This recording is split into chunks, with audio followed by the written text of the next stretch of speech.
Scene diawali seorang pria yang bernama Gore berjalan di padang gurun yang gersang sambil menggendong seorang putri kecil.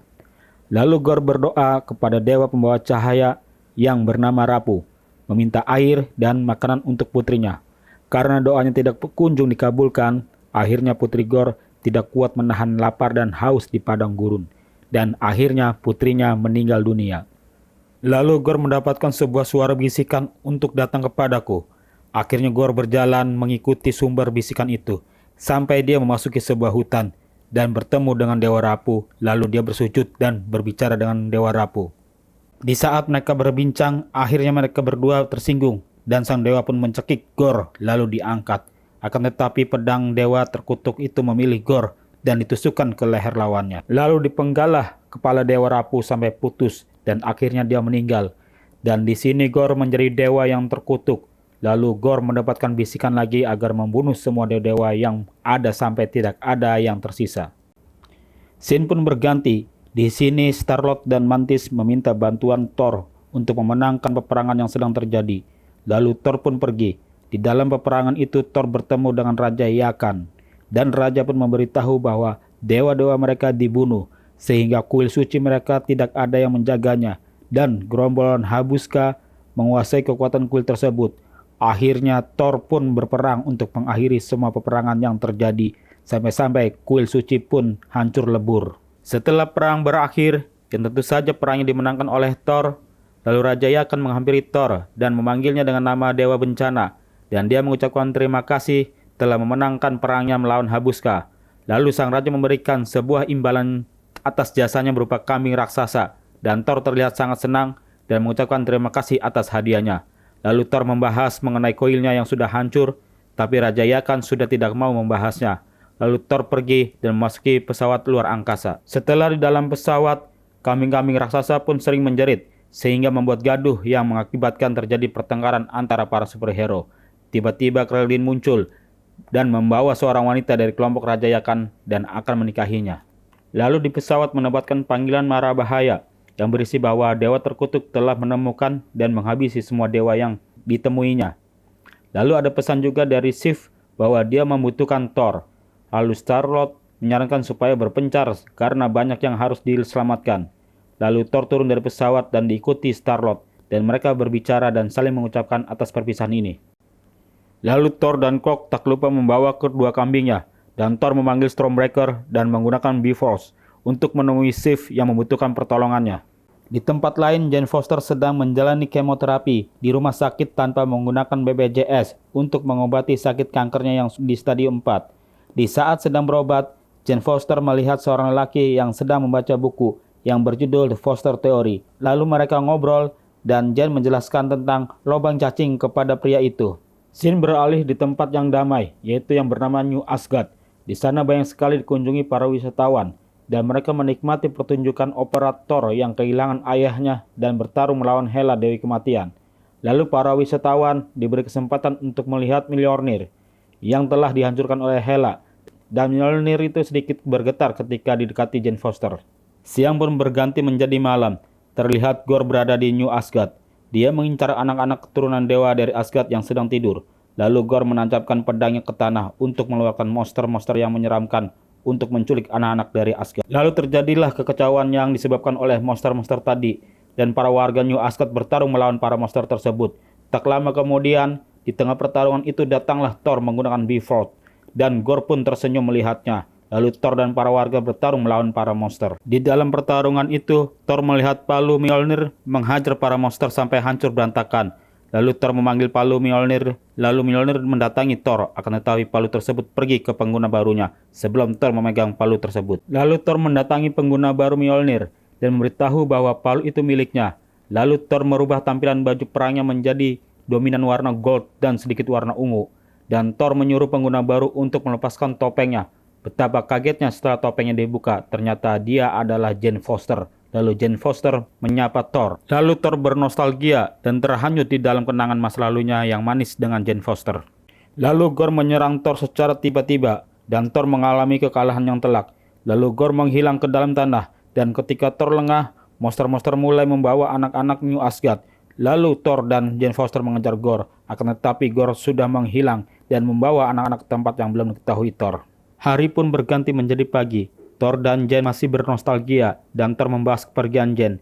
Dan Jane menjelaskan bahwa Thor lah yang meninggalkannya. Para bapak-bapak dan emak-emak berkumpul di ruangan aula yang besar untuk menanyakan nasib anak-anak mereka. Lalu Thor, Korg, Valkyrie, dan juga Jane Foster membuat sebuah strategi untuk menemukan keberadaan anak-anak mereka dan melawan Gorr.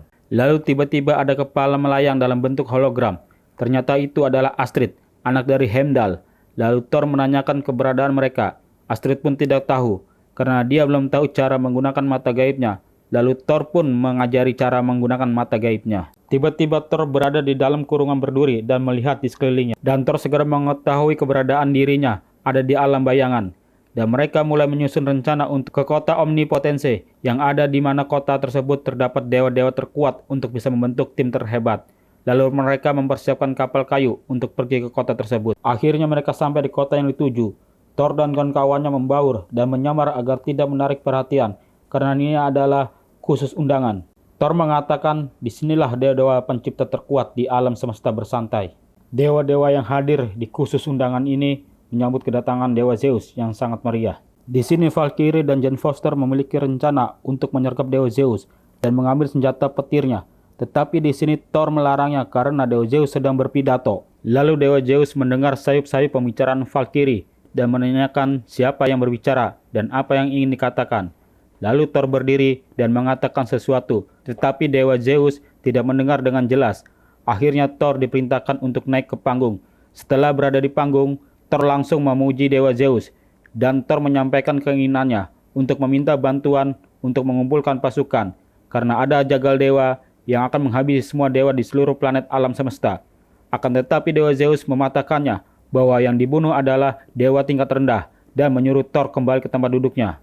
Tapi Thor malah mendebatnya dan Dewa Zeus marah dan membelenggu Thor dengan petirnya. Dan Thor mengatakan bahwa dia membutuhkan petir Zeus untuk melawan Gorr. Lalu Valkyrie, Jane Foster, dan Korg memberikan perlawanan dan menghajar para penjaga Dewa Zeus.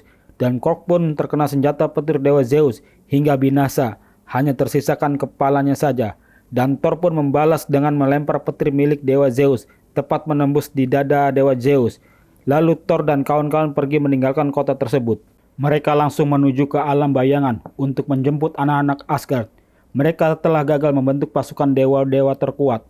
Tapi Valkyrie mencuri senjata petir milik Dewa Zeus. Lalu Thor mengatakan, senjata petir inilah pasukannya. Stormbreaker cemburu kepada Thor karena mengatakan seperti itu. Lalu Thor berbicara dengan Stormbreaker dan merayunya. Lalu datanglah Jane Foster dan berbincang-bincang ngalor ngidul dengan Thor. Dan terjadilah hal-hal yang diinginkan oleh Thor. Nikmat sekali. Perjalanan pun tak berasa, akhirnya sampai di alam bayangan, yang mana seperti bulan kecil. Di tempat ini semua warna mati, yang ada hanyalah hitam putih. Jane Foster pun menyadari bahwa ini adalah perangkap dari Gorr. Lalu Jane melempar Stormbreaker ke atas, karena Gorr mengincar Stormbreaker. Dia memerlukannya untuk membuka gerbang Eternity menggunakan Bifrost. Pertarungan pun tak terelakkan, semua terjebak dan terlilit monster bayangan di alam bayangan. Dan Gorr meminta Thor untuk memanggil kampak Stormbreaker-nya, tetapi Thor tidak mau, lalu Gorr membungkamnya. Dan Gorr membuat Jane sekarat di hadapan Thor. Tak lama Thor memanggil kampak Stormbreaker-nya, dan seketika bulan kecil pecah berkeping-keping, tentu saja membuat mereka terlepas dari lilitan monster bayangan. Terjadilah pertempuran yang sangat sengit. Gorr mengungguli pertempuran ini. Dengan sadar Thor dan kawan-kawan akan kalah, akhirnya mereka pergi menggunakan Bifrost. Akan tetapi Gorr berhasil merebut Stormbreaker dari tangan Thor. Thor dan kawan-kawan akhirnya sampai di New Asgard dalam keadaan terluka, terutama pada Jane Foster. Dia sekarat karena kekuatan dari palu Mjolnir menghilang, mengakibatkan penyakit kanker menjadi parah, sehingga Jane harus mendapatkan perawatan di rumah sakit. Setelah Gorr mendapatkan Stormbreaker, dia membawa anak-anak Asgard ke pusat alam semesta, di mana itu adalah letak gerbang Eternity. Lalu Gorr menggunakan Stormbreaker untuk memancarkan cahaya Bifrost agar gerbang Eternity terbuka. Selagi Gorr sibuk dengan gerbang Eternity-nya, tiba-tiba Thor datang dan menyelamatkan anak-anak. Lalu Thor memberikan pengarahan untuk ikut bertempur dan memberikan pula kekuatan petir Dewa Zeus ke anak-anak Asgard. Terjadilah pertempuran dengan Gorr. Lagi-lagi Thor terdesak dan diinjak Gorr. Tidak lama kemudian Jane Foster datang, lengkap dengan palu Mjolnir-nya. dan Jane menghajar Gorr tanpa ampun. Thor pun dapat mengambil kesempatan menggunakan Bifrost untuk memulangkan anak-anak ke New Asgard. Selama dalam pertarungan berkecamuk, akhirnya gerbang Eternity terbuka dan Gorr memasuki gerbang Eternity. Thor dan Jane tiba-tiba berada di dalam Eternity. Di samping itu kekuatan Jane pun menghilang dan dia dalam keadaan sekarat. Lalu Gorr mengajukan permintaan pada Eternity untuk nyawanya ditukar dengan putrinya agar putrinya hidup kembali. Lalu muncullah putri Gorr. Sebelum meninggal, Gorr menitipkan putrinya ke Thor agar putrinya dilindungi. Akhirnya Gorr dan Jane meninggal. Setelah kejadian itu, Thor membawa putri Gorr ke New Asgard. Anak-anak Asgard pun berlatih. Putri Gorr pun hidup bersama Thor. Di akhir film, putri Gorr dan Thor siap menghajar pasukan alien.